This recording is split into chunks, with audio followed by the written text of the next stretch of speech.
बुद्ध और चक्षुपाल की कहानी।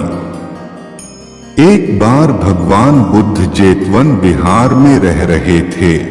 भिक्षु चक्षुपाल भगवान से मिलने के लिए आए थे।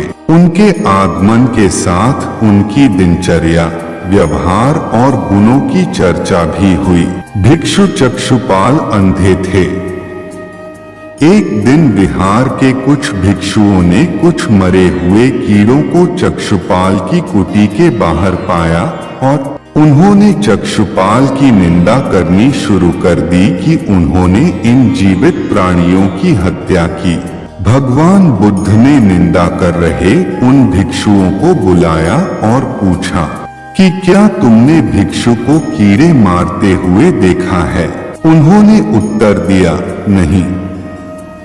इस पर भगवान बुद्ध ने उन साधकों से कहा कि जैसे तुमने उन्हें कीड़ों को मारते हुए नहीं देखा, वैसे ही चक्षुपाल ने भी उन्हें मरते हुए नहीं देखा और उन्होंने कीड़ों को जानबूझकर नहीं मारा है, इसलिए उनकी भर्त्सना करना उचित नहीं है। भिक्षुओं ने इसके बाद पूछा कि चक्षुपाल अंधे क्यों हैं? उन्होंने इस जन्म में अथवा पिछले जन्म में क्या पाप किए? भिक्षुओं ने इसके बाद पूछा कि चक्षुपाल अंधे क्यों हैं? उन्होंने इस जन्म में अथवा पिछले जन्म में क्या पाप किए? भगवान बुद्ध ने चक्षुपाल के बारे में कहा कि वे पूर्व जन्म में एक चिकित्सक थे। एक अंधी स्त्री ने उनसे वादा किया था कि यदि वे उसकी आंखें ठीक कर देंगे तो वह और उसका परिवार उनके दास बन जाएंगे। स्त्री की आंखें ठीक हो गईं, पर उसने दासी बनने के भय से यह मानने से इनकार कर दिया। चिकित्सक को तो पता था कि उस स्त्री की आंखें ठीक हो गई हैं, वह झूठ बोल रही है। उसे सबक सिखाने के लिए या बदला लेने के लिए चक्षुपाल ने दूसरी दवा दी। उस दवा से महिला फिर अंधी हो गई। वह कितना ही रोई पीटी, लेकिन चक्षुपाल जरा भी नहीं पसीजा।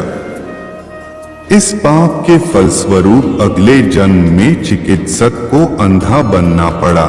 परिश्रम और धैर्य।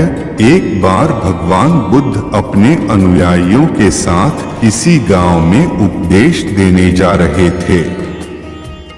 उस गांव से पूर्व ही मार्ग में उन लोगों को जगह-जगह बहुत सारे गड्ढे खुदे हुए मिले। बुद्ध के एक शिष्य ने उन गड्ढों को देखकर जिज्ञासा प्रकट की, आखिर इस तरह गड्ढे का खुदे होने का तात्पर्य क्या है?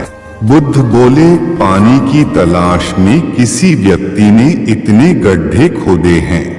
यदि वह धैर्य पूर्वक एक ही स्थान पर गड्ढे खोदता तो उसे पानी अवश्य मिल जाता, पर वह थोड़ी देर गड्ढा खोदता और पानी न मिलने पर दूसरा गड्ढा खोदना शुरू कर देता। व्यक्ति को परिश्रम करने के साथ धैर्य भी रखना चाहिए। अमृत की खेती। एक बार भगवान बुद्ध भिक्षा के लिए एक किसान के यहाँ पहुंचे। तथागत को भिक्षा के लिए आया देखकर किसान उपेक्षा से बोला, श्रमण, मैं हल जोतता हूँ और तब खाता है। मैं वचन और कर्म में संयत रहता हूँ। मैं अपनी इस खेती को बेकार घास से मुक्त रखता हूँ और आनंद की फसल काट लेने तक प्रयत्नशील रहने वाला हूँ। अप्रमाद मेरा बैल है जो बाधाएं देखकर भी पीछे मुंह नहीं मोड़ता। वह मुझे सीधा शांति धाम तक ले जाता है। इस प्रकार मैं अमृत की खेती करता हूँ। दान की महिमा। भगवान बुद्ध का जब पाटलिपुत्र में शुभागमन हुआ तो हर व्यक्ति अपनी अपनी सांपत्तिक स्थिति के अनुसार उन्हें उपहार देने की योजना बनाने लगा।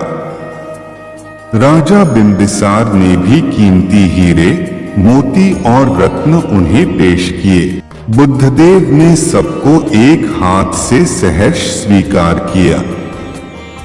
इसके बाद मंत्रियों, सेठों, साहूकारों ने अपने अपने उपहार उन्हें अर्पित किए और बुद्धदेव ने उन सबको एक हाथ से स्वीकार कर लिया। इतने में एक बुढ़िया लाठी टेकते वहां आई। बुद्धदेव को प्रणाम कर वह बोली, भगवन, जिस समय आपके आने का समाचार मुझे मिला, उस समय मैं यह अनार खा रही थी। मेरे पास कोई दूसरी चीज न होने के कारण मैं इस अधखाए फल को ही ले आई हूं। यदि आप मेरी इस तुच्छ भेंट स्वीकार करें तो मैं अहोभाग्य समझूंगी।